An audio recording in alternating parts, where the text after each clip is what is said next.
channel. Today we're going to talk about Aristotle. Aristotle was also a critic. He was born 384 and was died 322 BC. He was a disciple of Plato and he was also teacher of Alexander the Great. His major works are Politics and Rhetoric, which are very famous, and he was disagreeing with much else that Plato said. Aristotle agreed that art was essentially mimesis. But he maintained good art was neither useless nor dangerous, but rather natural and beneficial. Aristotle's defense of art.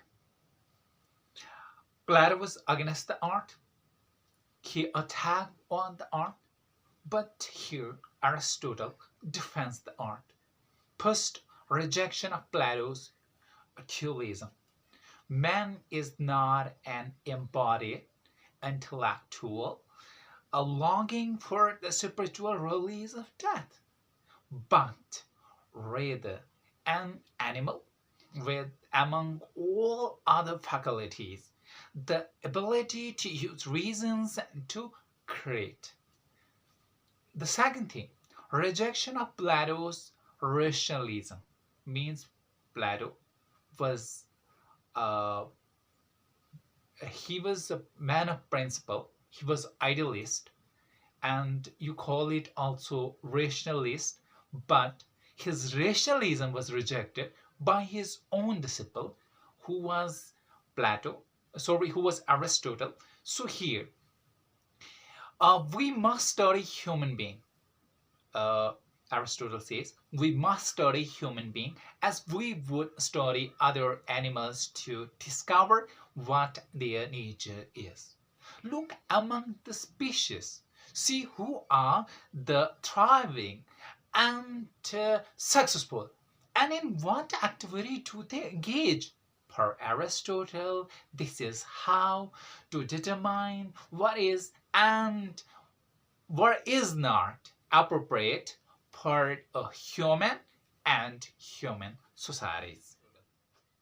Aristotle gonna defend art and says art is not useless. It is natural for human beings to imitate. Any human society which is healthy will be a society where there is imitative art. Nothing is more natural than for children to pretend. Art production and training is a necessary part of any education since it uses and encourages the imaginative manipulation of ideas. Nothing is more natural than for human beings to create using their imagination, since art is imaginative or imitation. It is an imaginative use of concept. At its heart, art is conceptual, intellectual. Aristotle. Good art is not dangerous. Art is not deceptive. Artists must accurately portray psychological reality in order for characters to be believable, and their action must be understandable. It teaches effectively and it teaches the truth. Or you must say it teaches the effectiveness and it also teaches the truth. Convincing and powerful drama is convincing and powerful because it reveals some truth of human nature. Introduces The art also introduces the concept of organ unity, the idea that in any good work of art, each of the parts must contribute to the overall success of the whole. Just as in biological organism, each part contributes to the overall health and well-being of the creature, so too in good works of art reflect or imitate reality. Unified action with its several incidents so closely concerned that the transposal withdrawal of any one of them will disjoin and dislocate the whole. Sensuous art is not a bad thing. Aristotle didn't believe that the mind was one thing and the body was something else, and therefore Aristotle didn't have the bias against the physical pleasure that Plato had. The only way of acquiring knowledge at all, according to the Aristotle, was through the senses, and so developing, exercising, and sharpening those senses through art was healthy things to do. So, I was not solely concerned with the sensual pleasures, but rather was or should be an intellectual and conceptual affair. Art. Good art is tied to the morality and truth.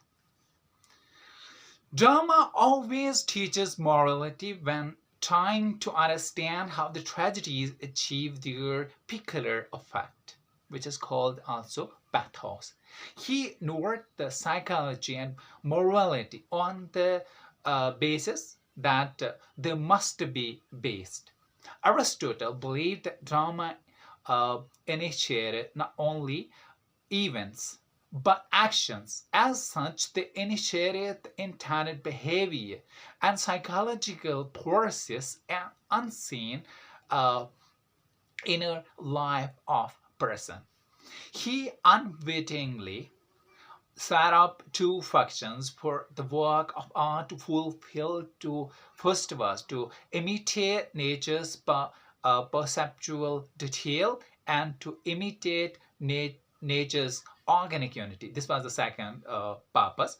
Aristotle agreed that art did steer, according to Aristotle, that art did steer up negative emotion, but he claims it the purged these harmless, healthy way, are in a healthy way.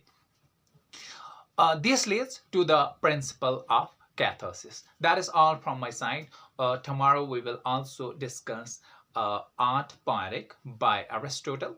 And if you have not yet subscribed this channel, please subscribe this channel and share all my videos. And do a comment also below the video. Thank you very much.